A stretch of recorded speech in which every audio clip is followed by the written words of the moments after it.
বাঁচতে চান পরের চিন্তা করবেন না। ওই দল, ওই মত, ওই ব্যক্তি, ওই হুজুর অমুক খারাপ তমুক খারাপ, এই চিন্তা ব্রেনে আনবেন না। এগুলো আমরা করব, আমরা আপনাদের দিয়ে করাই আমাদের দল ভারী করার জন্য। আপনার চিন্তা হবে আপনার কবর। কথা কি বুঝতে পেরেছেন? খুব ভালো করে বুঝুন।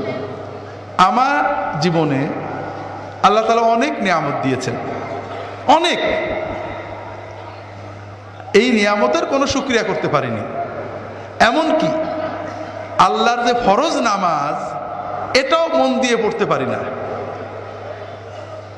4 রাকাত নামাজ পড়তে কম্পিউটার স্পিডে পড়ি, 4 মিনিটও লাগে না। এর ভিতরেও 4000 কথা মনে হয়।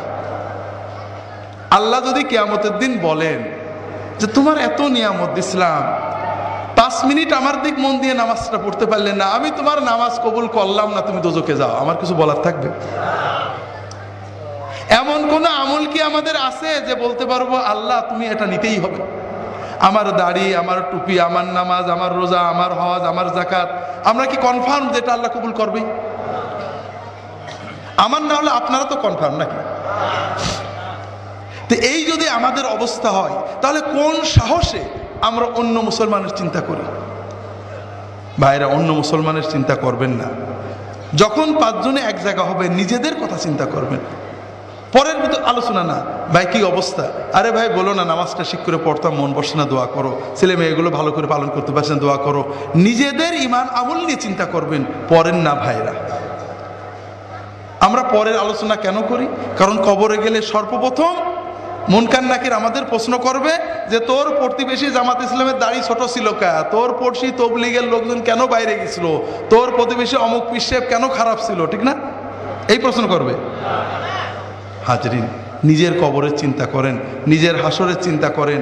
নিজে যতটুক করতে পেরেছি, যদি মনে করেন ভালো আমল করছি, তাহলে আল্লাহর কাছে দোয়া করেন।